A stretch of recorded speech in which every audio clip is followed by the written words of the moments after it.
Good afternoon and welcome to the teleconferencing session for the post-basic BSc nursing students of Indira Gandhi National Open University.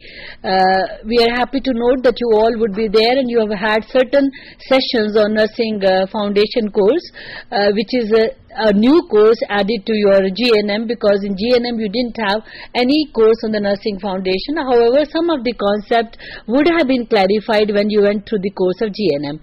I would request the regional director that in particular today I would like to know the attendance of the students, especially at what time the students reported for the teleconferencing session. We are going to have two sessions together without any break, that is from 12 o'clock to 1:45. We will start with the nursing process and then continue with quality assurance and standards which you need to maintain in the nursing services when you are working in the hospital or in the community. With me today, on my right extreme, we have got Dr. Mrs. Jyoti Sareen. She is Director Principal, Maulana College of Nursing, Ambala. We are happy to have you, Dr. Sareen, with us, and I'm sure the students are going to benefit with your experience and expertise in the field and would have a lot of questions to clarify. On my immediate right, we have Mrs. Lakshmi. She is lecturer at School of Health Sciences, Indira Gandhi National Open University. Welcome to the teleconferencing session, and I'm sure both of you will be able to clarify a lot of doubts of the students. The advantage of today's teleconference session today to you would be that some of the session which you have had, and if you have not understood the concept, we know that these concepts are slightly difficult, but if you listen again and again and go and read, these concepts will be clear to you, more clearer to you. The other advantage would be after this session, whatever you listen today, once you go back and read the module, you will be able to clarify a lot of your doubts. However, don't hesitate to ask any question in between. You can interrupt any time and our regional directors will facilitate you to ask the questions. With this, we start this session first on the nursing process, and after we complete the nursing process, we'll go on to quality assurance and standards in nursing. Various examples will be helpful to you to clarify your doubts. With that, I would request Dr. Jyoti Sareen to explain to our students what do we mean by nursing process, or a process for that matter. Dr. Sareen, please. Thank you, Dr. Bimla Kapoor.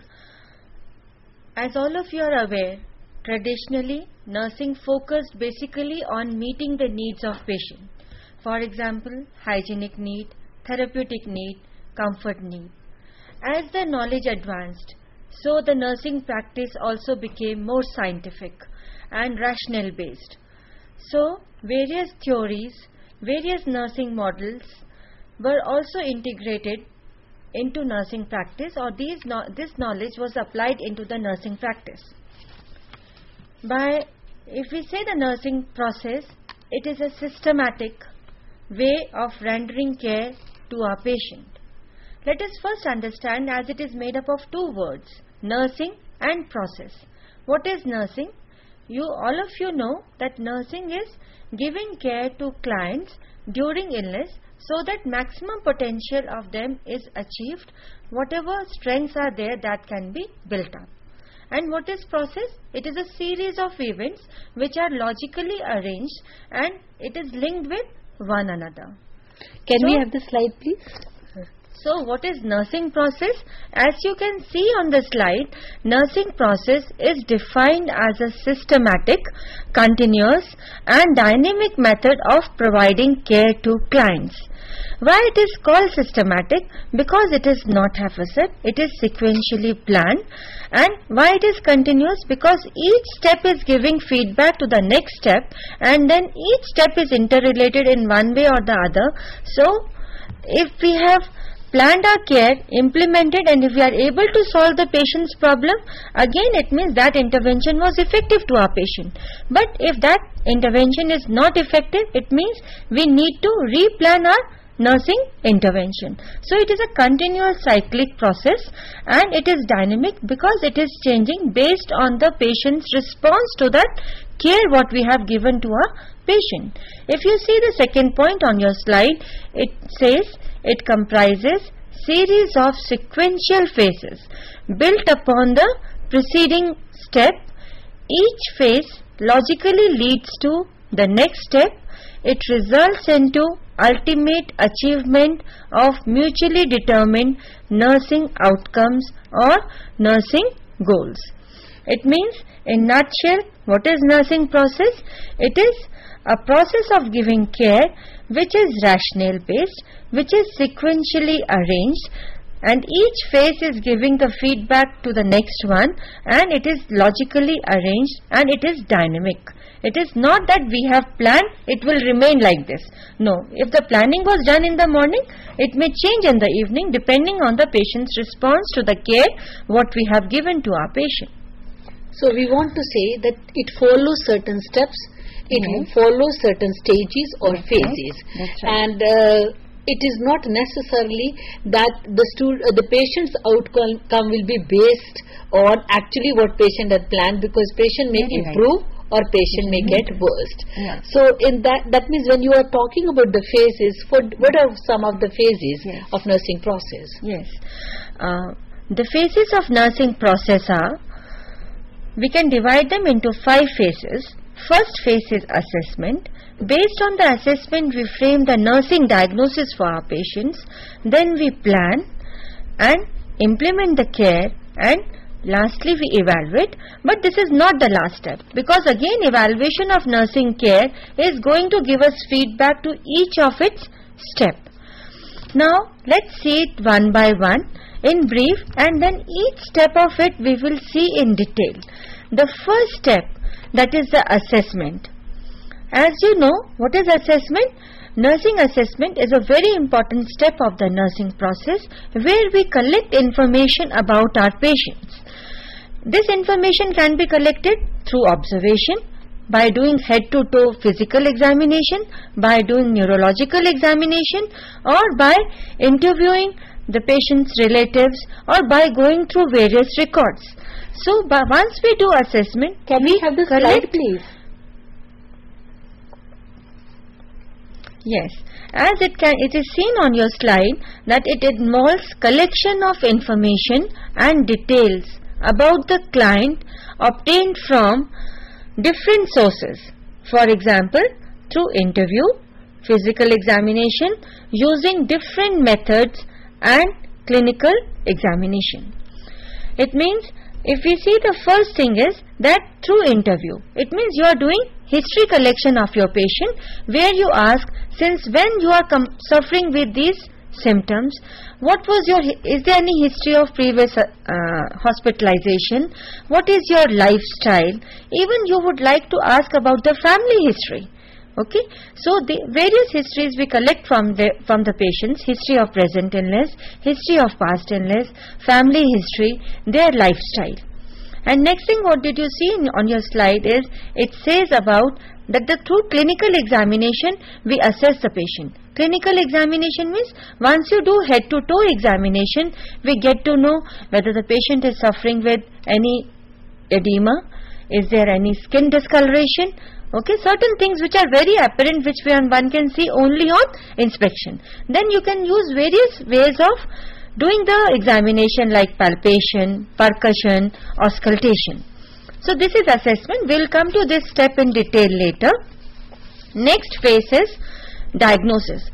Now you have collected information, either going through the patient record or through their lab records, or you have collected information by asking the patient.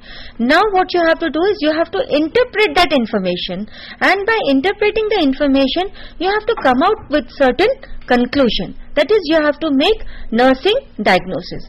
For example, a patient is having respiratory rate of 40 per minute and patient is having shortness of breath. So what it shows?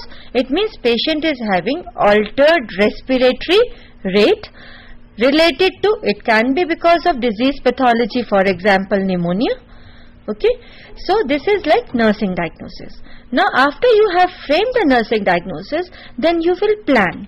Okay, what should I do for my patient to achieve outcomes, positive outcomes for my patient.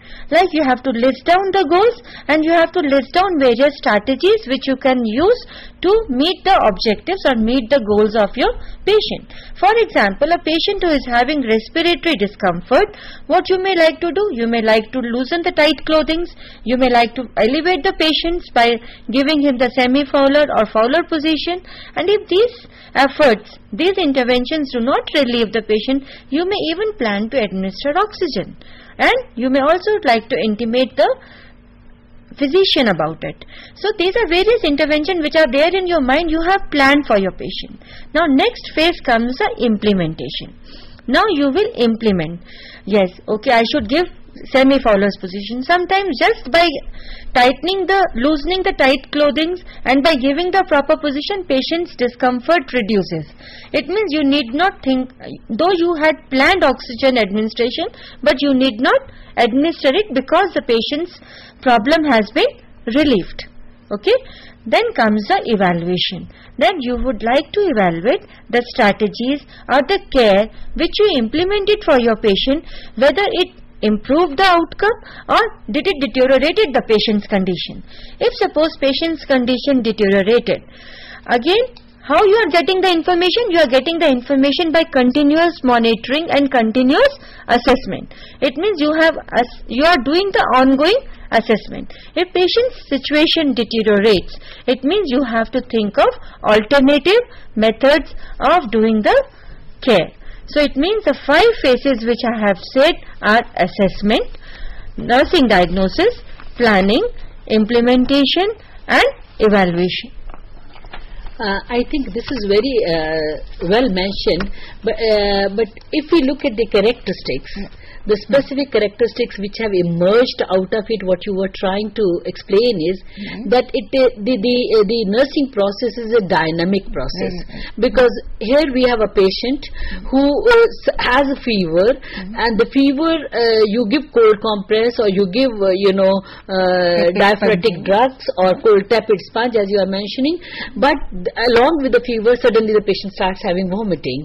So that's where we say, because we are dealing with a complex need of human being, so nursing process is dynamic. The step in planning will change, the step in implementation will change, and it is cyclic, because you plan, you assess, you plan, and then you implement, evaluate the care. Also it's patient centered, because patient is a very important, so it is a client centered, and definitely it is a goal directed, that if my patient is having vomiting, she or he should not have dehydration and should not get into any other kind of complications. Also it is applicable, nursing process, whether it is in case of child, adult, mentally ill, community, we can use it. Irrespective of age and irrespective of diagnosis. Diagnosis can be used. Problem oriented, because we take, as you very rightly said, the nursing diagnosis is made, the problem is identified, and that is taken into consideration while we plan the care, and of course the knowledge is very important part. But these characteristics are given very well, and if we can have a slide also please, we can sum it up by saying that the nursing process is dynamic and cyclic, client-centered, planned and goal-directed, universally applicable, problem-oriented, and it involves the cognitive process. Cognitive process will be on the part of the patient as well as nurse. Would you agree with me? Yes, I do agree with you. It has reflection on the patient's knowledge as well as on the nurse's knowledge. The intellectual skill of the nurse, because she has to make certain decisions, she has to make judgment, and again that judgment will also depend upon how patient communicates to the nurse. Yes. So it's both ways. Let us see some of the important factors which affect the nursing process, Dr. Sari. There are various factors which will have effect on the patient's planning and the nursing process. As it has been already said, that the knowledge, skills and beliefs. If you see on your slide, why we say that knowledge has effect on the nursing process? Because a nurse is doing assessment, and nurse can do a proper assessment when she has thorough knowledge of the developmental tasks of that age, if she has an assessment of the disease process of that disease condition which our patient is suffering with. It means she has to have the intellectual skills, she has to have a theory knowledge, and also she has to understand that patient does not exist as a single identity. Patient also has society, has environmental factors which influence, has lifestyle which influence on the patient's disease condition. Next comes the skills.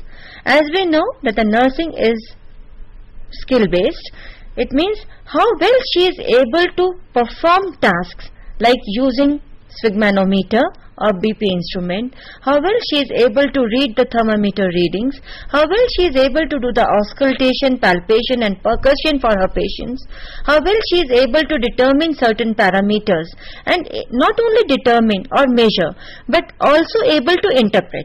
Like if a patient's hemoglobin has come out to be 13, though it is written as anemia, but it is the nurse's judgment, it is her skill of interpreting the finding which will be able to say now the patient is not anemic because the lab finding shows that the patient's HB is 13, or if she says patient is not paler.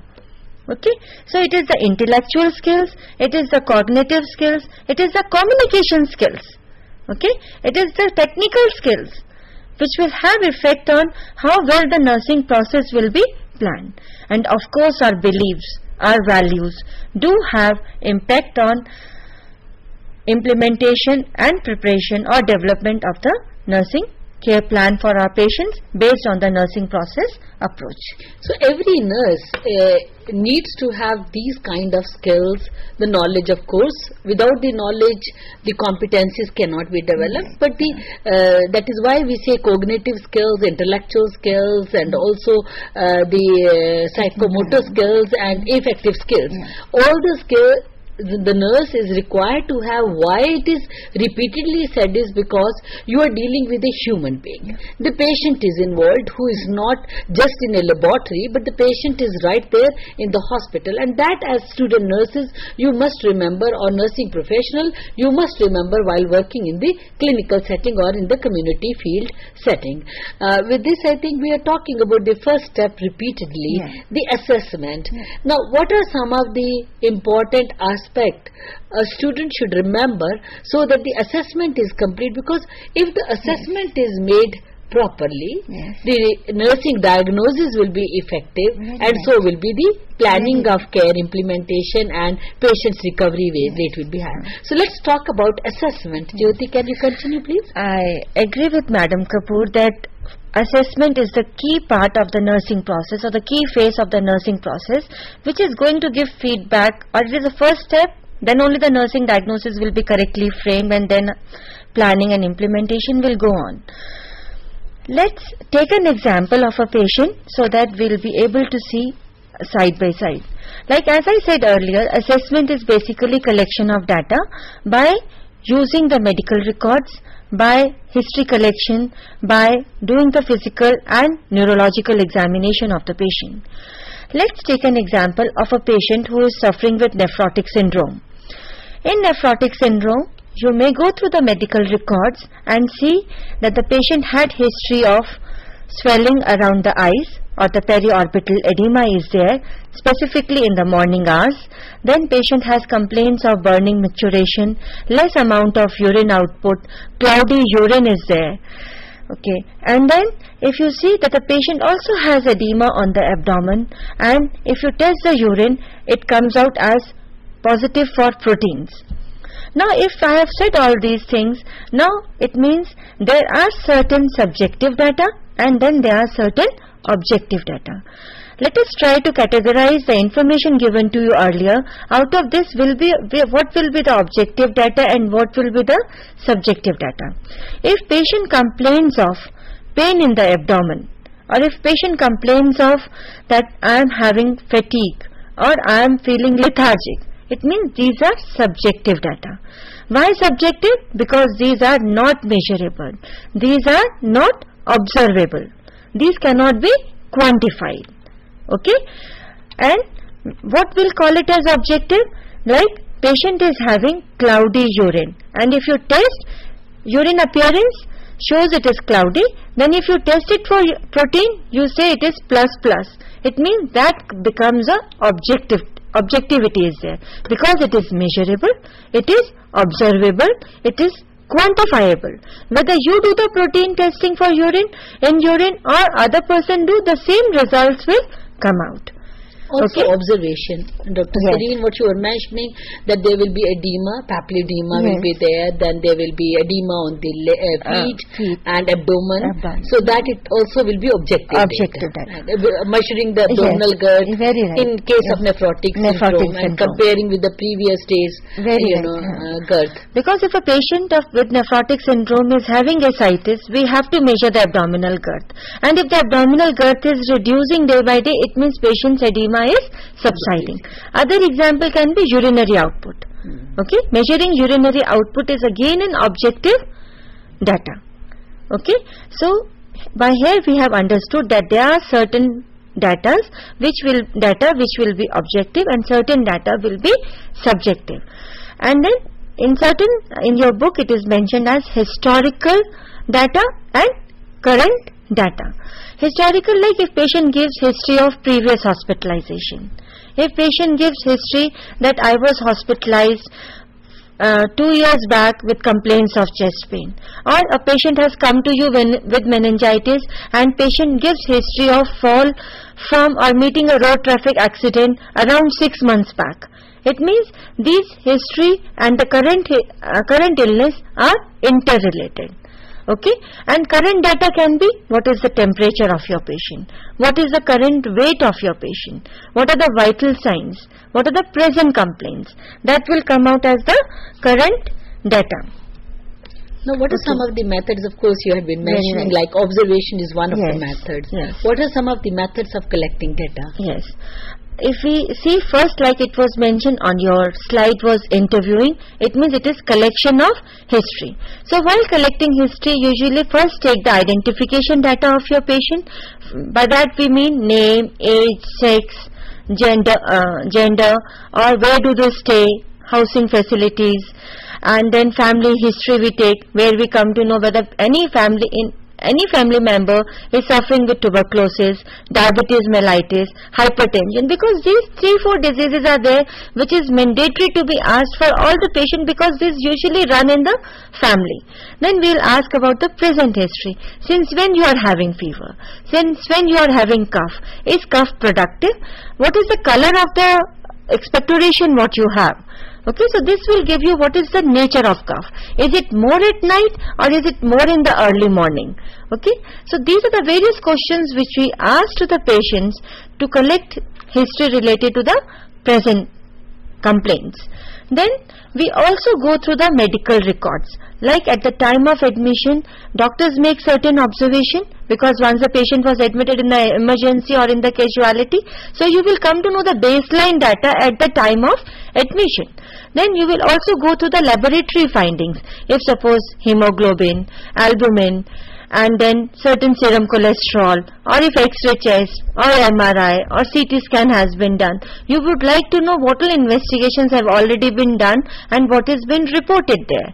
Then this also becomes all the objective data, because lab findings and the diagnostic findings are again a part of the objective data. Then you do head-to-toe examination.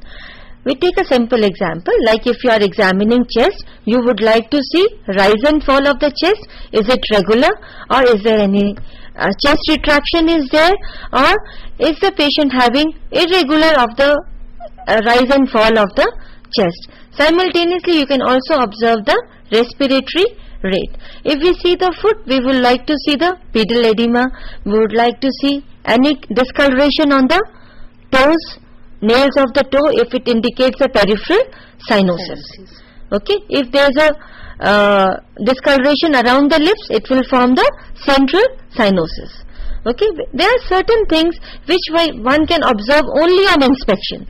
A good inspection gives you lot of information, whether patient is paler, whether patient has any cyanosis, whether patient's any obvious difficulty is there, or sometimes in neonates, if we do the inspection, we will come to know any of the congenital malformations can be assessed. Okay, so these are the various sources through which we can collect the data. Of course, palpation, percussion and auscultation also helps in revealing the objective data for our patient. So we have interview, observation and examination, as you mentioned, three very important ways by which the data can be collected. And of course, interview helps you to collect subjective data, observation helps you to collect objective data, and physical examination also helps you to collect the objective data. So this is, I hope it is clear what is subjective data and what is objective data. But just give us one example that how the student should do the documentation of the observation. Just one or two examples, you know, subjective data and objective data, and how do they formulate the nursing diagnosis? Very right. I know this is a very important and relevant question which Madam has asked. At times as nursing personnel we do lot of assessment, but none of the time in our nurses notes our assessment findings are depicted. So assessment to be recorded or documented is a very important part of the nursing process, and this documentation once we do, it should be very clear, it should be brief, it should be legible. If suppose we have recorded anything wrong, it should be clearly struck off so that one is able to understand what was written earlier and what you would like to say, and always your documentation should be signed by you so that one can find out that who has done this assessment. And what Madam has asked me, that if I give you one example of objective data, I think the most important objective data which we are collecting at least 4 times in a day is our vital signs, that is temperature, pulse and respiration. And all of us know that we are recording it on the TPR sheet, but I am little not very happy with the type it is recorded. Sometimes we are only recording the temperature, we fail to record the pulse and respiration. We just do it not very clearly, we don't mark it very accurately. Sometimes if it is 37.2, it should be marked as 37.2. If it is Celsius, it should come out as Celsius. If it is Fahrenheit, it should come out as Fahrenheit. If again respiration has to be marked with red color, it should be pulse has to be marked with red color, it should be documented with red color.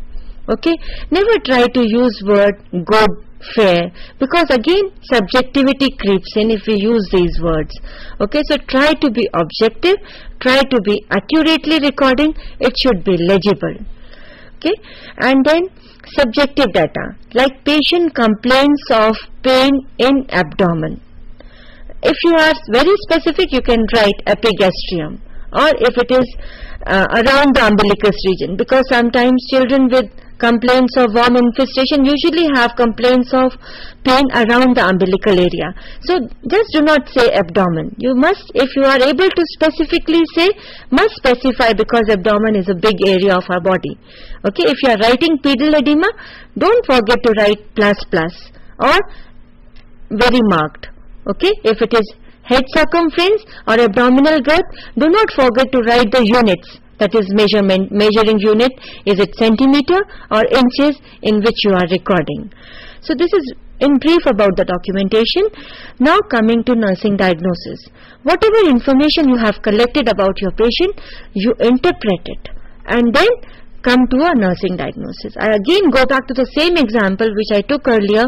If patient is having respiratory rate more than 30 per minute, patient is having noisy breathing, patient is having difficulty in rise and fall of chest, it means it is altered respiration related to, can be pneumonia, can be any other cause of dyspnea. Okay, which depends upon the patient's nursing medical diagnosis. It can be another example of nursing diagnosis can be altered comfort related to pain, knowledge deficit related to disease process and follow-up. Okay, so depending on the assessment, depending on the interpretation, you will be able to make the nursing diagnosis. There are various ways by which we do write the nursing diagnosis. Usually now we are following the NANDAS, that is the nursing diagnosis style of writing is NANDAS nursing diagnosis, which is also approved by the American Nurses Association. Earlier it was by, you can also use another way of by Maslow's hierarchy way, where we have physiological need, safety needs, self-esteem and self-actualization. But better standardized one which we are using these days is the Nanda's way of writing nursing diagnosis. And as per the nursing conference, that is NCS, what is mentioned in your course material also, it is given in the form of PES, that is P stands for problem, E for the etiology and S for the signs and symptoms. Okay, so this is in brief about the nursing diagnosis. Later on we can take few examples and go ahead with it. Nanda, the full form is given in your book on page number 41, North American Nursing Diagnosis Association. So you can have that, you can have American Association one, you can also have Harmer-Henderson classification, you can use, as Dr. Sareen said, about the Maslow's physiological need, and all that is given in your books. The examples are given. But I would like to get any student's attendance. If the students are sitting in the regional center or any of the study centers, kindly call us back. May I request the producer to roll down the number once more so the students can call in case they are sitting and watching at some place. So you have heard about what is nursing process. You've also learnt or heard about the steps of nursing process, and what is assessment. Assessment using various techniques or combination of various techniques helps you to identify the problems of the patients for which you can make the nursing diagnosis.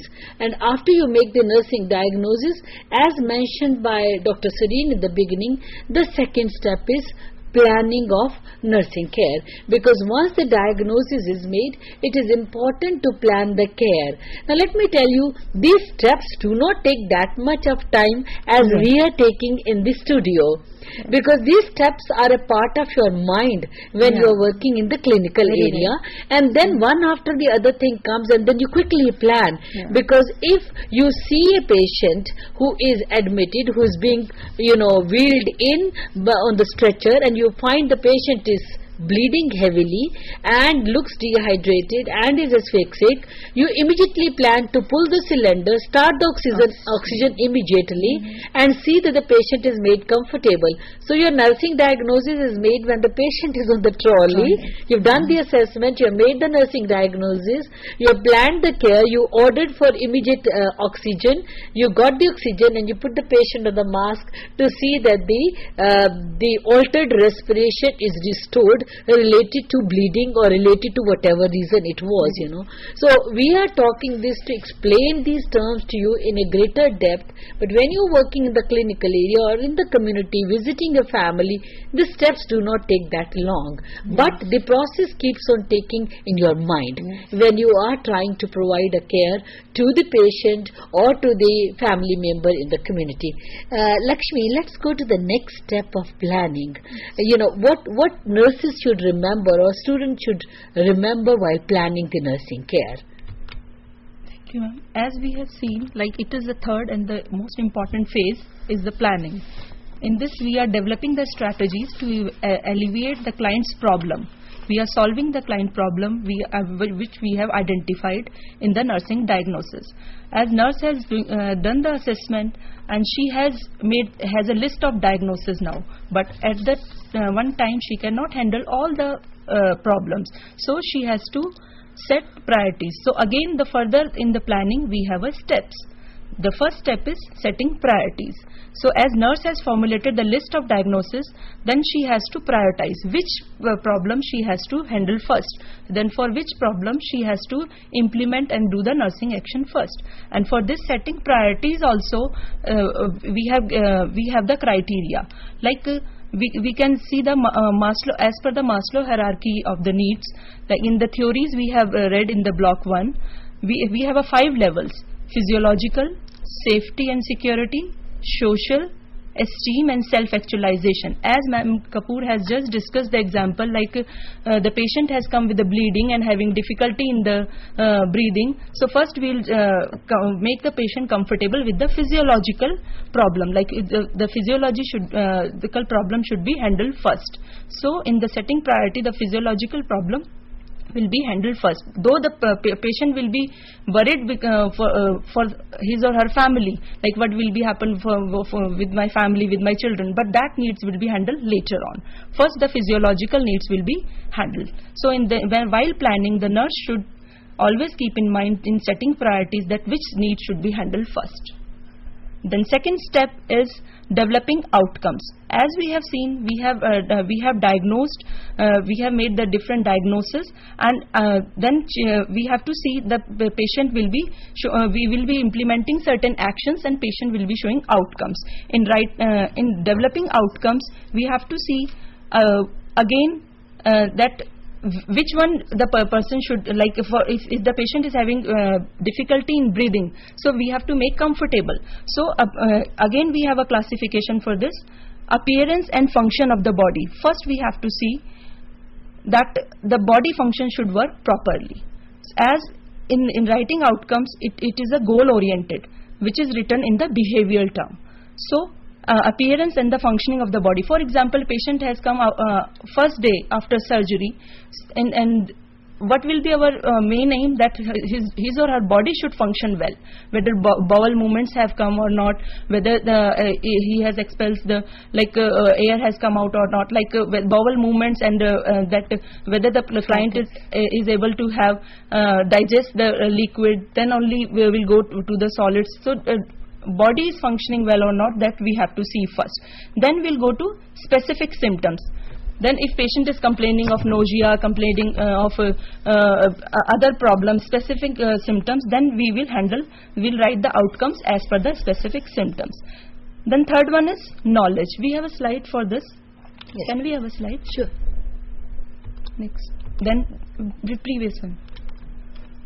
Then we will see the knowledge component. For some of the problem, the patient need to have some knowledge, which as a nurse we should keep in mind. For example, antenatal mother, they should have a knowledge that what type of diet she should take, and what high risk factor she should keep in mind when she has to report back to the hospital immediately. So that knowledge component, in that also we have to write outcomes, like we have to write that teaching part, like we will be teaching to the patient about the diet, about the rest, about the prime messages, about the high risk factors. So this will be covered in knowledge component. Then psychomotor skill, next one, that sometime after discharge, some of the skill which patient has to learn, patient has to perform at their home. For example, administering insulin injection at the home. So this in writing nursing outcomes, she has to write, like she will be teaching to the patient or the relative how to give this insulin injection, and she has in the outcome she should see that relatives or the patient is able to give this injection or not. So some other skills also, this is the one of the example. Other examples can be there. So psychomotor skills which patient needs to perform in the home. For example, positioning, or for the bedridden patient, we have to teach to the family members how they can prevent bed sore after changing the position, giving back care. So these are the skills which we really need to teach to the patient's relative. Next one is emotional status. Sometimes patient is very much disturbed. If, for example, if amputation is there, if any body, like if he is not so much reproductive now after getting discharged from the hospital, though life is saved, but again we have to take care of the emotional support, or we can just give them the resources where they can have that wheelchair, or they can make them more reproductive. So we can plan for emotional status. So like when we write the nursing outcomes, again we have a strategy, like first we have to see the body function, then we will go for specific symptoms, then we'll see the knowledge part, then we'll see the skill part, then the emotional status. So this is for the developing outcomes. So now suppose we take a acute case. in acute condition, like she was saying, post-operative, a patient who has come immediately after the surgery, the first of the functioning of the body, as you were saying, would be vital signs and symptoms, blood pressures, and maybe then we go for the specific symptoms, movement of the bowels, as you were saying, flatulence, expulsion, and then the knowledge that what has gone wrong, how far I am improving, what is my condition. Again, the psychomotor skills in the part of the nurse as well as the patient who has gone through the surgery. Emotional status also we should remember of the patient's relatives. Because I think in planning, now we say planning is not for the patient, planning with the patient. And when we are in community, planning with the patient, with the family, because see, we have to find out the resources right in the family. I hope you would agree with me, yes, Lakshmi, definitely. Because as students you should remember that you are planning for certain therapeutic interventions, all right, but whether those therapeutic interventions are acceptable to the patient, understood to the patient, and patient has been able to really find out why this is being done for me, and that's where the nurse needs to communicate, use the psychomotor skills in explaining to the patient why such an activity is being done is very important. What about the documentation part of it? Give us one example how a student nurse must document the planning part. I think, ma'am, before documentation, we should see that nursing orders, the nurses which they write. Then okay, we will go to sure, we can go to that. Nursing orders, like after doing this in the plan, it is the third part in the planning. Like she has to do write the nursing orders. Nursing orders, like again we have a component for the nursing orders. Like she should write the date, then action verb and modifier. Like what she is going to do, it should be in the action verb form. Like. And then again, who, what, where, when, how and how much. Like for example, dressing. If she writes dressing to be done, but which part to be dressed, like by whom it should be, the dressing should be done, and when it should be done. So all the things it should be written in detail. And next is modification of the treatment. If any modification is there, then she has to write in nursing order. And as Ma'am Jyoti has already told that we have to sign. Whether we are making diagnosis or we are doing orders, so always signature is making the person accountable. Then when we see the characteristics of the order, it should be based consist with the plan of the care, and it should be based on scientific principle, and it should be individualized to the specific situation. So it is for the nursing order. Now I will answer to the ma'am, like documentation, like she has planned everything based on the nursing diagnosis. So in the documentation we have the, like she has nursing diagnosis. As per the diagnosis, she needs some output from the client outcomes, then nursing orders. So in this, and it is given in your book also, nursing diagnosis, client outcome and nursing order. For example, if potential injury related to visual change, decreased sensation, confusion on right side. This is the nursing diagnosis. Then client outcome will be experiences no injuries throughout the hospitalization. This will be, we want that. And nursing order will be keep frequently use objects on unaffected side, approach client from left side because the another side is affected, so we have to approach from unaffected side. Teach client and family to safeguard the right side of the body with diminished sensation from heat, cold, pain and pressure, and use side rails. So like this we can, this is one of the example. For another, as per the nursing diagnosis, always we should document our intervention and outcomes. Suppose one of the nursing diagnoses is potential to injuries due to surgery. This is a nursing diagnosis. And what is the second thing you said? Nursing order. Yes. The nursing order would be that pull up the railings, avoid, the nurses must avoid all the things which the patient can hit to, unaffected side. This is maybe after surgery, Yes, ma'am. post-operative, after surgery. So we can, the nursing orders are very important, because remember that under the Consumer Protection Act, very soon the nursing personnel will also be answerable, because we are getting into nurse practitioners, independent nurse practitioners. Once you become independent nurse practitioners, we will be accountable, answerable to consumers. So the nursing orders which you formulate, or which you help a junior nurse to formulate or give her, that should be very clear to her. Remember, medical orders are related to therapies, nursing orders are related to care, and that care can be like ensure that the patient takes medicine on time, ensure that heparin is introduced to the patient, ensure observation of epistaxis after hemodialysis. Now these are the nursing orders, and these orders should be developed by nursing personnel, by you, when you make the nursing diagnosis during your planning. Now once the planning is done, the important is implementation. Dr. Sareen, would you like to highlight what would we have in implementation? Yes. After planning, next phase comes implementation. While implementation, again we should review what has been mentioned in planning phase, or what are the strategies which have been listed down in the planning phase. It is like reviewing the nursing orders. Then after reviewing the nursing orders, one would like to analyze what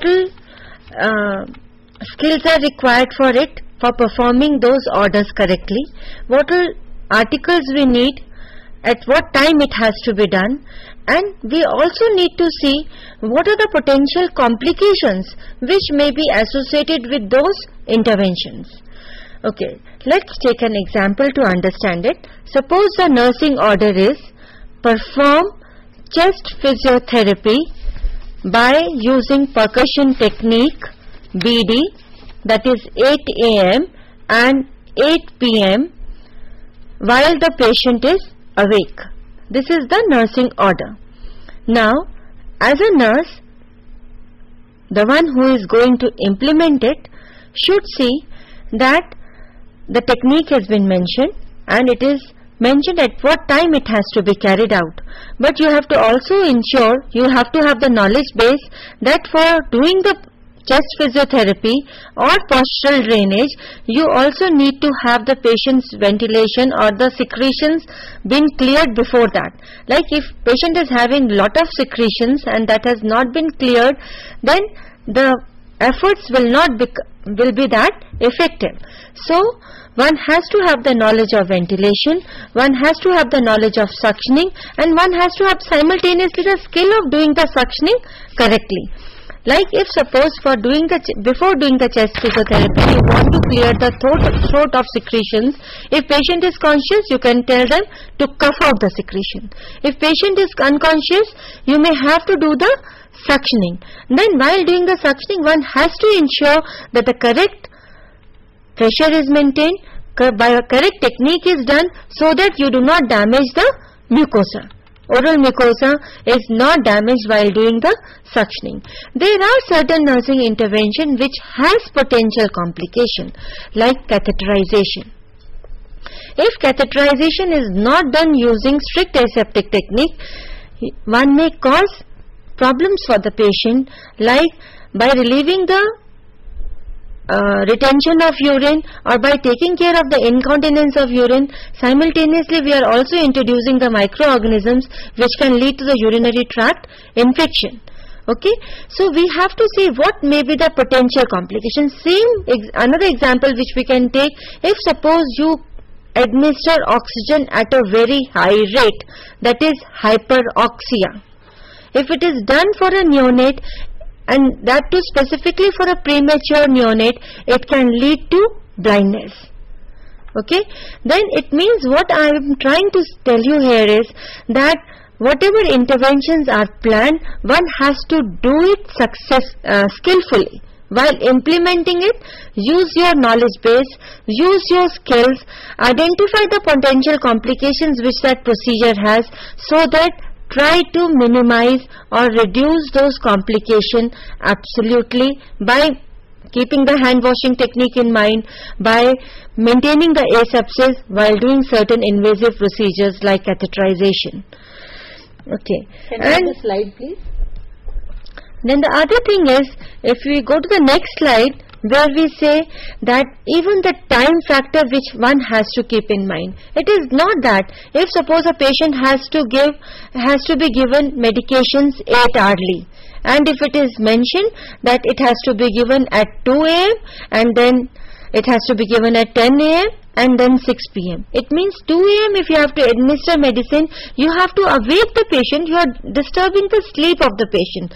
Rather, you can change the nurse's order and say it as 6, 2 and 10. It means planning, if I say, you are doing it theoretically. Of course, it is not theoretically absolutely, because while planning you are using your decision making skills, you are using your judgment, but while implementing it, while executing those orders, it becomes more practicable. Okay, so certain times if there is any modification has to be done in the planning phase, the feedback will be given with the problems associated once it is seen during the implementation of that. Okay, like if we take the similar example what Dr. Kapoor and Madam Lakshmi was narrating to you, like if a patient has come to you after surgery, patient is nilparoral, patient is having the Ryle's tube, assessment becomes that you measure the Ryle's tube aspiration, the color of it and the amount of it and consistency of it. If you see if it is dark brown, it means it is altered, it needs to be reported. If it is greenish in color, it is normal. If it is decreasing day by day, it means it is telling you that the peristalsis has been established. If patient is passing flatus, again it shows you that patient's peristalsis has been established. So what it gives you the feedback that yes, you can start sips of fluid orally. Okay, if patient tolerates sips of fluid orally well, then you can go to the liquid diet. After clear diet, clear liquids, you can go to the liquid diet, and then to semi-solid, and then you can come to the solid diet. It means your assessment is going on side by side during the implementation phase also. Okay, and then comes the documentation. This documentation, if you know, and all of you are doing it in the nurse's notes. Okay, while recording the nurse's notes, we do mention that the due medications were administered. Then we also say that the patient was catheterized at 10 a.m. Urine output, this much was observed. Or you say patient aspiration was done at 8 a.m. 10 ml green colored aspirate was aspirated. Okay, and if suppose if there is no result, if you have introduced flatus tube and the flatus was not passed and still the abdominal distension persists, that also needs to be documented. It means that will again give you the feedback whether some other nursing intervention has to be planned for it or not. So you can document in the nurse's notes. Then there are certain hospitals and institutions where we record these in the cardex. Okay, in the cardex you can say the assessment findings, what you have planned, whether you were able to implement it or not. Okay, these days even computer assisted records are also being generated in certain hospitals. In corporate sectors, you will be able to also have the computer assisted records for documentation. And I think that's easy to retrieve. Yeah. That's another way, by which we can have. But the documentations can be a problem-oriented record also. Yes. Would you like to emphasize a little bit Very on right. that? There can be problem-oriented records that we call it as POMR also. Once we say it is problem-oriented, again, what will tell you whether the problem exists or not? It means you have to have a database. Okay, from using that data, you will enumerate or you will list down the problems, and based on those problems, you will plan your goals or objectives, or you will plan what will be the outcomes for your patients, or what you would like to do for your patients to achieve those outcomes, and then what you exactly have done, that becomes the implementation. Sometimes while planning we plan something more, and while in implementing we may have to implement only what is feasible and what is required for that patient. If patient problems are resolved, then we may not go to the next step of intervention. Even in documentation, the method of writing. For example, in planning, as Lakshmi was saying, we give the order, we write the order, nursing orders, give oxygen SOS. Yeah. So that means that's a nursing order. Now the implementation is oxygen given at 12 o'clock as the patient was had developed dyspnea. Position, Fowler's position given. So it will be one is that an order, and when we talk about implementation, that means it is implemented. So it should be done in a past tense. What is done? What will be done is a part of planning. Very right. But what is done, so that when you are writing or documenting nurses notes or documenting a nursing care plan, I think it is very important that how in a planning stage you should write. In fact, the implementation is an extension of a plan. But you should ensure that, as Jyoti had pointed out, that you may change. You may not do all the things what you planned, because we said it is a dynamic. The patient's need may change by then, or you may add up certain things more. For example, give oxygen SOS. Now here it was not only oxygen given intravenous started. So that means patient, you found the patient was dehydrated and not taking nothing orally, and maybe the IV was to be started. So that's what I thought in documentation. In the planning, how it is to be written by you as student nurses, and how it should be written after you have given a care, that's a part of implementation. So we have talked in greater depth about assessment, how do we make the nursing diagnosis, we went into planning, how do we prescribe the nursing order, and then we went into how do we provide the care. Very important aspect is one which you said, that it is goal directed. Nursing process is goal directed. Have we met the objective? Have we be able to give the care as per the nursing diagnosis made during the assessment is a part of evaluation. Lakshmi, would you like to tell us about what sort of evaluations the students do when they are in the process of planning the nursing care? As we are discussing, like that nursing process is a continuous process, and all the phases has interrelation. Evaluation we do not necessarily at the end, or like when the patient is going to discharge. No, we will do the evaluation after doing all the each and every step, after doing interventions. Like Ma'am Jyoti has discussed the example, if we are giving a patient to the liquid, if patient is not able to digest, then again we have to see why. That means something is there, something is wrong with the body functioning, with the bowel movements or with the digestive system. So evaluation is go side by side with each step. Like after doing assessment, we are planning, we are implementing, and with the nursing action we are doing evaluation with each step. So if we see in the broader manner, that in the evaluation we gather the data about client's health status. Again, you can see the steps are same which we have planned: appearance and functioning of the body. Like for example, patient has come after the surgery. If his body is not functioning, then again we have to evaluate, then report back that why this bowel movements have not come back, why patient is not able to digest liquid, why patient is not able to pass urine within 24 hours or after 24 hours. So this evaluation will also go as per the planning. Then the special symptoms. We will evaluate whether that symptoms, now patient has get rid of those symptoms, patient is improving or not, whether condition has improved or not. Like this data gathering we do by direct observation or by the help of medical records. Like with the direct observation, if patient is comfortable, and with the help of records, if the reports are coming the blood reports, for example, in the case of dengue, if platelet count has become normal, that means we say the patient is improving. So with the help of medical records we assess. Then for the special symptoms, again we do the direct observation and client interview. We ask the patient, now you are not you are feeling nauseated till now, you have feeling of vomiting.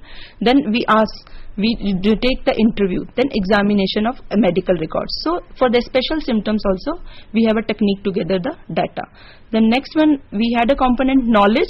For this knowledge also, like we have given the teaching to the patient regarding like for some how to about their disease condition, like whether they have a knowledge about their disease, symptom, medication, diet, activities, and the points to keep in mind to prevent certain complications. Then we can ask them back whether they have got this knowledge or not. Then another component like psychomotor skill, though we have sometimes we teach them, but they are not able to practice it. So we have to get their written demonstration. We have to make them practice in front of us whether they have learned this skill or not. So evaluation will go as per the planning with each step. I think that's a very important reinforcer which Lakshmi has used, that evaluation does not come at the end, but evaluation goes on simultaneously. For example, if we take the assessment, why am I assessing the patient head to toe? Maybe I want to evaluate whether patient has any problem with the eye or chest or respiratory distress. Why I want to plan and give the order of start the oxygen SOS, give the oxygen SOS. So I evaluate, maybe I want the patient to have the respiratory comfort. Similarly, why do I want to give oxygen SOS will be the part of implementation. Has the patient improved at my judgment which I made? So it's very rightly said by her that the steps get evaluated once you think about steps, because it is all interrelated, and that's what is very important. That's why we said it happens within a minute. The whole process in your mind, what we have talked in past 1 hour or what you will be reading, it happens within just minutes. When you find a patient in the ward, you are standing in a duty room, and from the duty room you find the patient is getting very restless, throwing things here and there, and you say something is wrong with my patient, and you think, oh, maybe this patient has started having internal hemorrhage, or patient's fever is gone very high. So immediately you rush to the patient, you help the patient to cool down, you try to start the oxygen, try to inform to the physician, all that process has started, and you have implemented the care, and you find the patient may become less restless or will be able to handle it with the therapeutic measures. So I think this is a very important aspect, and I'm sure you have understood it very well. We took a lot of time in explaining this because this is a basic to all the nursing care which we give, whether it is a nursing care in the for the mental disordered patient, for children, for elderly people, for medical surgical condition, or in the community setting. The steps remain the same.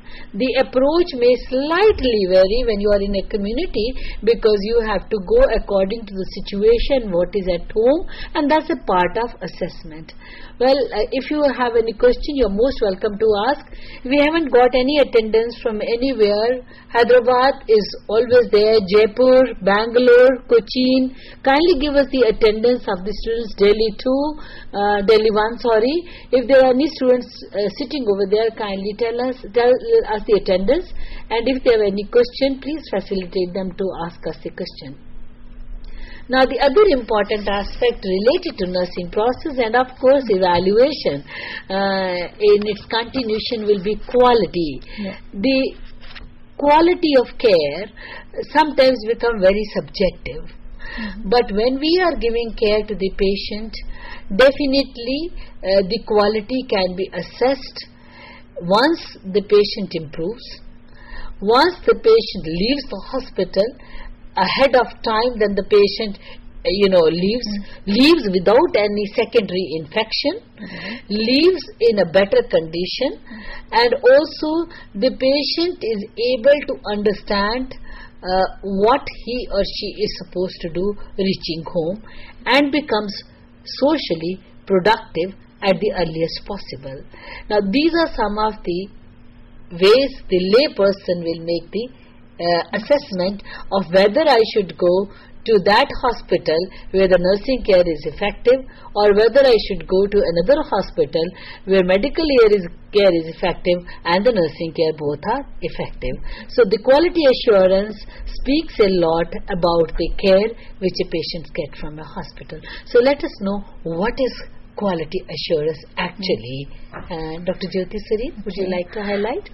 Madam Kapoor has beautifully listed the components or the various ways by which a consumer evaluates the quality of nursing care given in various healthcare settings. And I do agree with ma'am, in the present era where we are more consumer oriented approach is being used, all of us are becoming more and more oriented to give best of the care to our patients. So the patients goes without any problems from our hospital, has less days of hospitalization, do not come repeatedly with a similar type of problems to us, and the cost becomes more, or the care becomes more cost effective, because the cost of health care is going so high. So even the corporate sectors and the government sectors are trying to see that whatever infrastructure we have, how best to utilize our resources so that we are able to give effective care, cost effective care to our patients to improve the patient satisfaction. Now if we see on our first slide on quality assurance definition, it says quality health care has been described as the extent to which process of care increases the chances of desirable outcomes and reduces the chances of undesirable outcomes. So it means what we are doing by giving quality care, we are increasing the desirable outcomes. And what are the desirable outcomes? It means with whatever complaints a patient comes, those complaints are reduced or elevated as early as possible to have minimum hospitalization days, number of days are reduced, then patient do not develop any nosocomial infections, and then we don't want patient to develop any secondary infections because of our health care which we have imparted. And then we also want that the patient goes more satisfied from our healthcare setting. And then of course if we are able to give good quality care, it means morbidity will reduce, mortality will reduce, and then job satisfaction will automatically reduce of the healthcare providers. Okay, so these are certain desirable outcomes and undesirable outcomes. I hope you will be able to segregate undesirable outcomes like nosocomial infection, like high cost of care. Okay, and whereas desirable outcomes are reduced hospitalization, early correction of the problems with which we have come to the hospital, and patient goes well equipped with the knowledge of further follow-up, and self-care ability has been enhanced. So these are positive outcomes. So this is what is quality assurance. And may I have the next slide?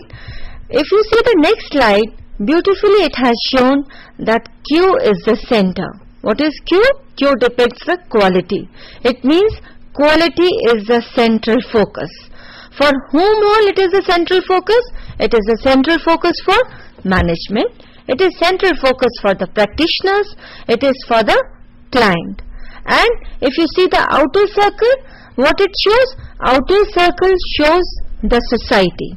It means society at large, which is influencing the management, practitioner and clients. Because society, it means the lifestyle, the beliefs, the moral values, the culture will all influence the lifestyle of the client.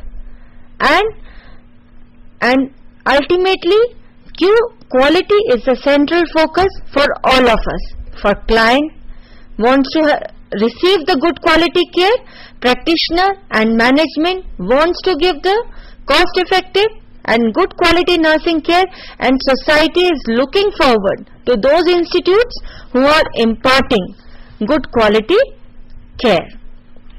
So that means there is a focus on the quality of the care. Yeah. So then how would we explain what is quality assurance? Yeah. If we have the next slide on the next slide can be projected, please. As you can see on the next slide, quality assurance refers to a system for monitoring outcomes. If we go back to our previous discussion what we had, it was related to outcomes. We were saying that the nursing process is outcome oriented. It is goal directed. It means quality assurance is also determining the outcomes. Outcomes means whether patients' problems are getting relieved or not, of professional interventions. Professional interventions like the nursing interventions are professional interventions. Professional interventions, if medical therapy becomes professional interventions of the medicos. And departmental activities like we have infection control department.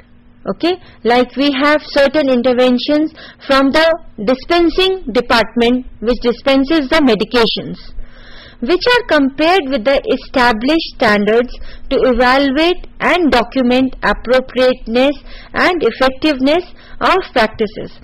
It's a big definition, we have to split it. I have explained you the first half of it. Now the next half, what it says, that all the activities of a department or professional interventions or outcomes has to be compared with certain established standards. Like if suppose the established standard of an institute is that patient will be able to be discharged from the hospital, a diabetic patient will be discharged from the hospital before, like once he has already learned the self-administration of insulin injection technique at least 48 hours before discharge. It means we have to ensure that the patient has learned that technique of administration of injection before the patient is discharged, and there is a time limit that it is 48 hours. It can be all the patients, and correct technique. These words also can be added up to the standard statement. Now, all the hospitals, all the institutes, all the departments of a hospital cannot achieve 100% of the standards laid down by an organization or by a professional body. Sometimes we have benchmarking. Like now if suppose we have almost 50% of patients are getting infection or some complications related to intervention, we can first say, okay, within a month or within a fortnight we'll be able to reduce it to 40%. Then gradually we go to 30%, and then we can say none of our patients will have any nosocomial infections. It means benchmarking. Okay, what is your target to be achieved?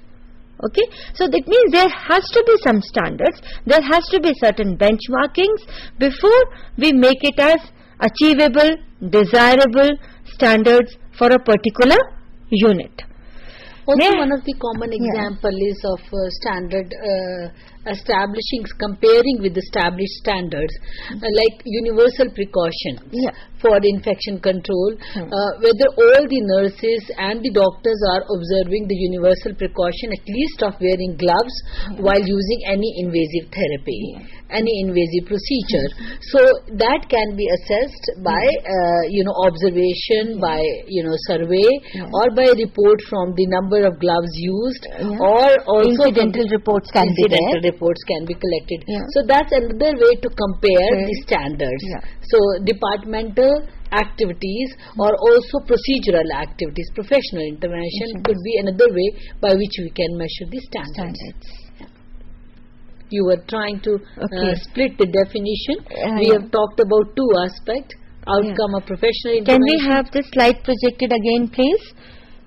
Like we have already said, it is a system for monitoring outcomes.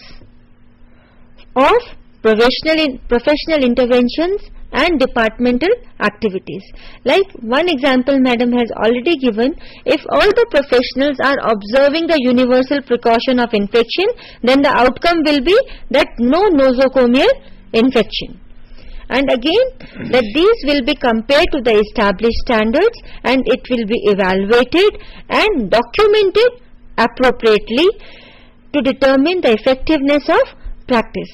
See why it has to be documented. In the later session you will find that it is nursing audit word will come, and that can also only be done if we have proper documentations being maintained, then only we can do the retrospective audits can be done.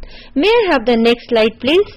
In the next slide it is mentioned that the quality assurance involves identifying standards for excellence. For implementing quality assurance, first, what should be the first step? The first step should be that we need to identify what should be the standard of a unit, what should be the standard of a ward or of the institution, depending upon the infrastructure available. Then evaluate care against those standards. Then taking action to correct deficiencies and to reach these standards. Like if suppose we are saying for universal precaution of infection to be followed, and if there is no 24-hour running water facility, it means we cannot expect our professionals to maintain absolute strict hand washing techniques. It means those infrastructures have also to be provided. It means once we will evaluate in context of infrastructure or the structural standards, we will evaluate in terms of professional standards, we will evaluate in terms of outcome standards. Okay, so if we want to implement certain thing, we have to see that adequate infrastructure is available to implement those professional interventions, then only the outcomes can be achieved.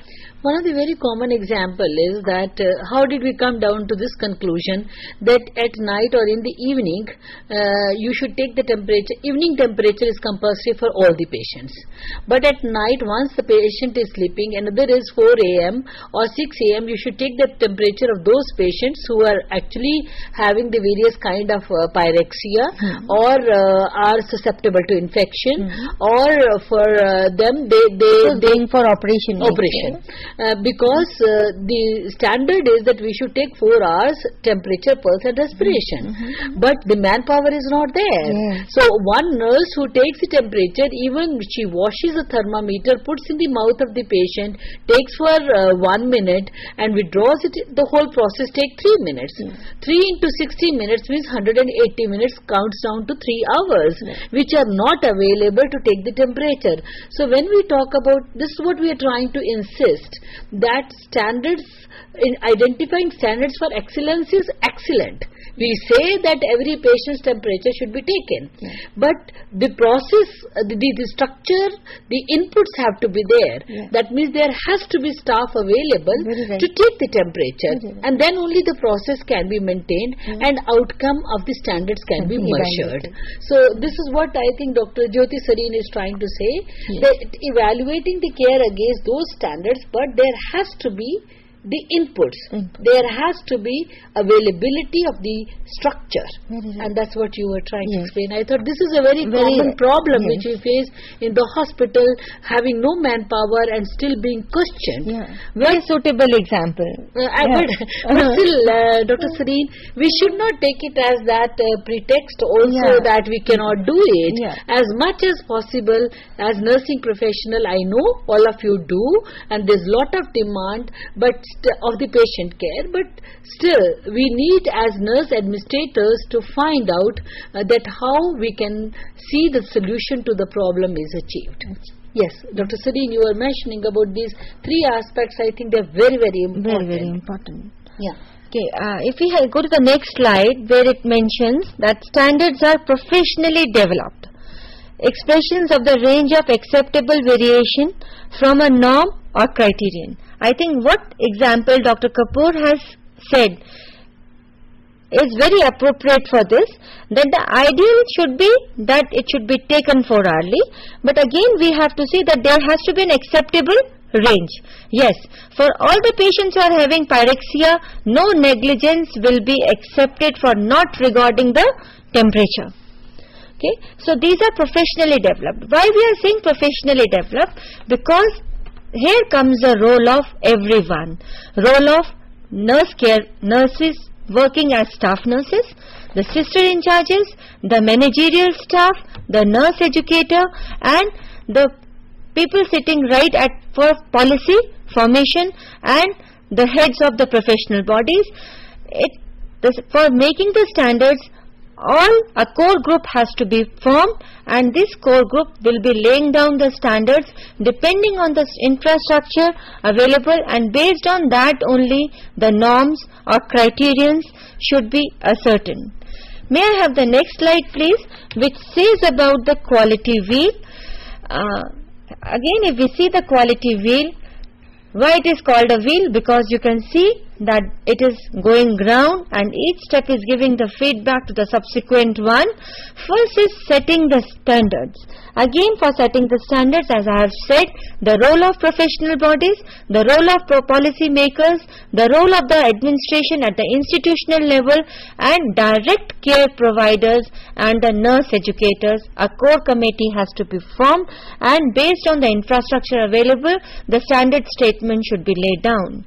And then may I add here, Dr. Sareen, if a ward sister is working in a particular ward, say for past 2 to 3 years or 4 years, in a medical ward or a surgical ward or neonatology ward, with her knowledge and experience, even though the hospital has not set the standards, the nursing division has not developed the standards for maintaining the quality of her ward, she can also develop the standards. Of course, vetting of it can be done later on. You know, standards can be standardized later on.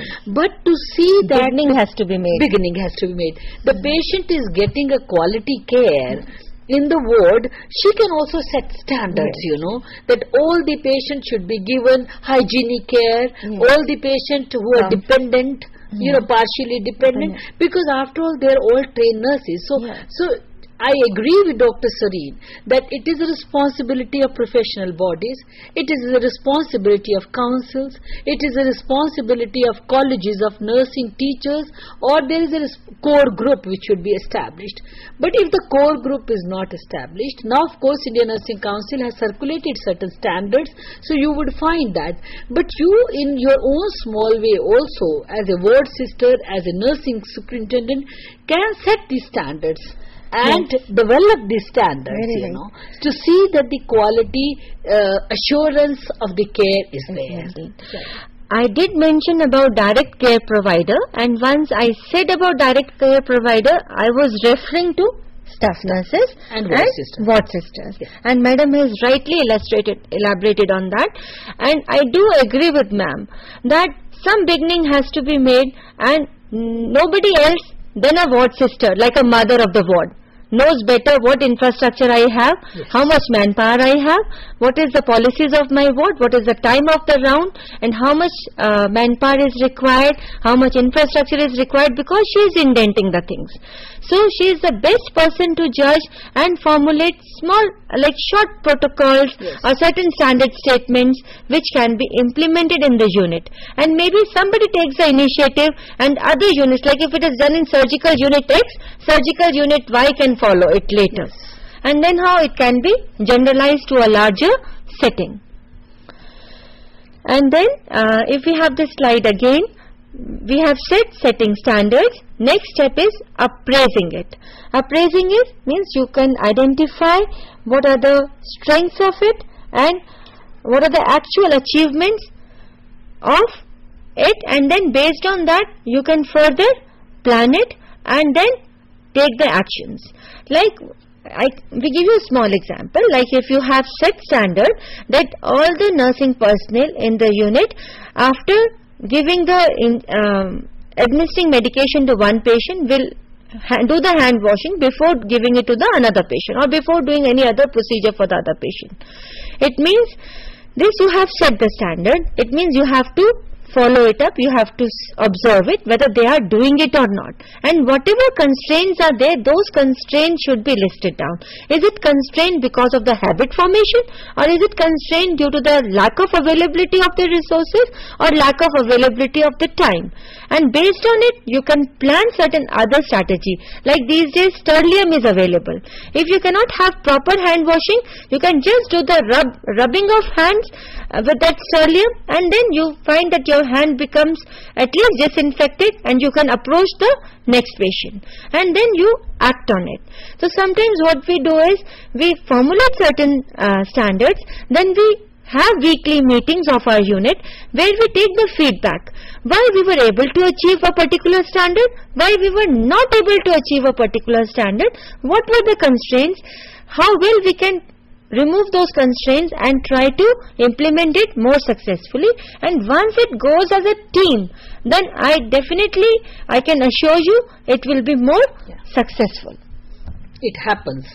It happens, and then the actions are really worked out well if you work as a team, because nothing you will be able to achieve. You set the standards, but if there's nobody to observe whether the standards are being followed, it will be just setting the standards, or it's a responsibility of our sister to give instructions. Her duty is to give instruction, our duty is to listen to instruction. If that attitude is there, then we will not be able to have the quality assurance of the nursing care which we are giving. And I think the hospital speaks about the nursing care which is being given from the hospital. So that should be really reflected, and that's becoming a focus of a discussion now, that what kind of a nursing care is available in an institution which is to be considered as a good institution or not a very good, that categories are coming.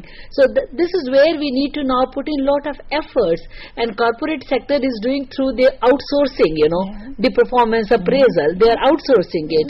But as nursing personnel, you are thorough with it and you can do it very well, which you should do it. Here comes the role of peer review also. Yeah, very important. Peer review is very important, because then we can see that how well it is done and how well we can still do it and improve it. The other important thing is that why do we need this quality assurance?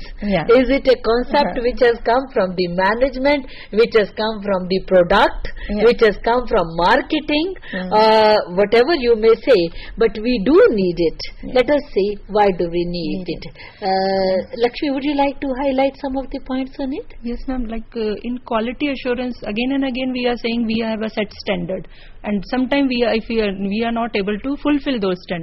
But again I will say that quality assurance is needed, because we will discuss in 3 different factors. First one is professional factors. If we have a standard, slide please.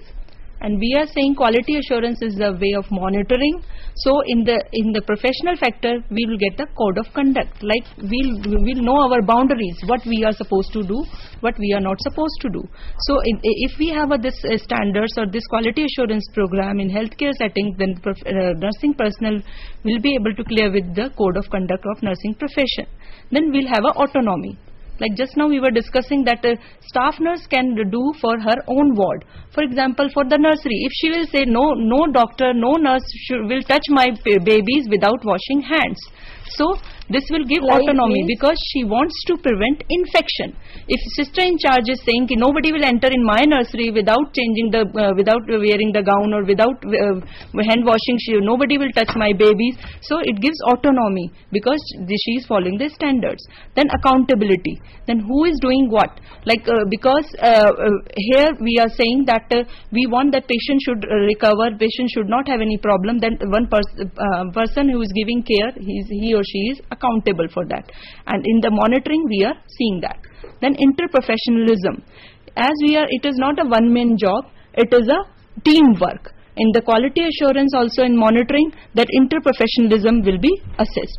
Then morale issue. So this will be the professional factor. Another is economical factor. In quality assurance, then it will again, like economic factor will be like demographic change. Demographic change from one area to another area, that needs are changed, the facilities are changed, then resource distribution is changed. So if quality assurance will be there, then equally distributed facilities will be available, and they will be using the best resources, use of best resources. Sometimes the availability is there, but they are health personnel, they are not using that resources. So if quality assurance will be there, then they will be using the best the resources available. Then, and I think this makes lot of sense, especially the hospitals which are equipped as 1-to-1 ratio, and the demographic factors are like that all the facilities can be made available. You will find that the distribution of the manpower is there, because the hospital says we have no dearth of funds. What do you want, and how can you improve the patient care, you know? So we say, all right, let's have a barrier nursing for all the patients, you know. So we go into having a screen and having you know, all the facilities so that the infection is not transmitted from one patient to another. So I think that has got a very important role to play when we talk of economic factor. Also from patient's point of view also, because if the patient can afford to get the best of the treatment, they go to the best of the hospitals, you know. And the patients where we find the manpower is less and also the facilities are less, may not be able to get that kind of a care, and the assurance of the quality care which is being given may not, we may not be able to maintain. As the example given was that if we want to see that every patient should be attended independently, we need to have more manpower, we need to have more of money in the hospital to give the salary to the staff. So this, I think, has got a major role to play. Yes, please. The other is a social and political factor. If quality assurance will be there, like why we need, because public is aware nowadays. Now RTI Act is there, Right to Information Act. Why my patient has been dealt like this? Like why, for example, the health center, if timings are 8 to 2, if it is not opening at 8 a.m., then also the public can question and write to the director, to the head of the department, that your center was not open at 8 a.m. And like this in the hospital, if the public is aware nowadays, and this quality assurance in the healthcare setting, if is there, then the staff will be able to follow and will be able to satisfy the client. Very interesting example, Lakshmi, I would like to share with this, you know, with the students. The lab technician, when he was taking a blood for one of the client in a common pathological lab, a young girl walked up to the laboratory technician and he said, "You don't have gloves? You're not using gloves, you are withdrawing the blood." And then he said, "No, we use the gloves." Then she asked, "Why you are not using the gloves?" "Because it will protect you and protect us also." He said, "When the people ask, we use the gloves, otherwise we don't use the gloves." No, so that's what is very important, public awareness. And another example, disposable syringes. Yes. Nowadays we are not reusing it, we are just disposing it off, and public is aware of it. So another is social expectation. Then same thing will be there. Then legislation, some laws are there, then that we have to follow. Then could you elaborate on legislation, please? Ma'am, like for example, like if the client is admitted in the hospital with one problem, but from the hospital he has acquired another infection, then they can say, my patient was not having this problem, and they have got from the hospital with the negligence of the staff, or with by the negligence of the doctor. So they can always approach to the they can court of law. So, and that is the reason I think, you know, the nursing curriculum and the medical curriculums keep on getting reviewed, so that the standards are maintained, and the less the people, the professionals are exposed to less of these kind of questions. So I think people are getting aware, and the factor is there, social factor is there, that we have a right to information, we have right to why my blood investigation was not done, why my care was delayed, you know. So legislation has got a lot of role to play now because of the awareness of public also. Yes, please. And accreditation is another one. Like nowadays, nursing home, private nursing homes are opening, very like factory of nursing homes are there. But that accreditation, that they should get the license, like they should have a trained staff nurses, they should have a professional doctors. So if they will have a accreditation, then and it will be possible when the quality assurance monitoring is there. If monitoring is there, then they will be following all the laws and rules and regulations. And that is why I think you all are aware that accreditation for nursing is done by the State Nursing Council and by the Indian Nursing Council, and there are repeated inspections which are done to accredit that accreditation is given to the quality of the curriculum which is being implemented. Nowadays there is a good trend because of medical tourism in our country. A trend has come where the accreditation is being obtained from the international, ISO accreditation is being obtained. The reason being that when people are coming from different countries, they want to check whether the quality assurance, quality care is being given by this particular hospital, and if it is accredited hospital by ISO, the international tourists, medical tourists, they feel very comfortable to enter in that hospital. But that doesn't mean just getting accreditation and not maintaining it. Yes, so you will have to have the quality assurance for that. And international pressure, like we are getting funds from WHO, and if we are not utilizing them properly, then so if without quality assurance, without monitoring, everything will go on papers only, I should say. So well, international pressures are also that why such kind of disease is like an epidemic.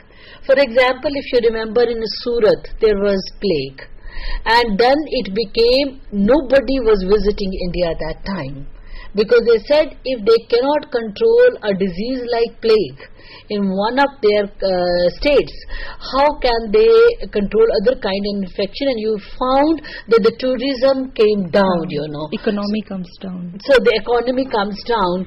So these kind of international pressures, it's just one example. There can be many international pressures, like you have seen that the terrorism could be one of the factors which may affect on the medical tourism, or it may affect on the care of the people, So control this kind of a situation so that there is improvement.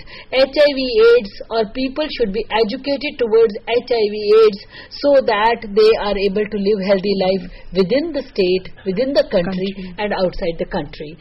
So well, these are very important factors. Lakshmi, thank you. You mentioned about the quality assurance brings benefit. It is to be maintained because the need is there due to the professional reasons. The need is there because of the economy, and there are social and political factors. Well, I think we have had a very, very sound discussion on one of your courses on Nursing Foundation, BNS 101, where we talked about what is nursing process, what are some of the steps of nursing process, or what we call as phases or stages of nursing process. We have also discussed that how important is documentation, because documentation is the one, whether it is from the point of view of nursing diagnosis or evaluation, which speaks about the quality of the program. The quality assurance is one of the assets for any profession, for any hospitals. Standards can be established, standards can be maintained, standards can be measured. With that, we would like to close now, and we'll join back at 2:30, but I would like to get the attendance. At 2:30 we will have BNS 105. With that, I would like to thank Lakshmi. Thank you, ma'am. And of course Jyoti, who has left, and we would come back at 2:30. Please join us back at 2:30. Thank you, Lakshmi.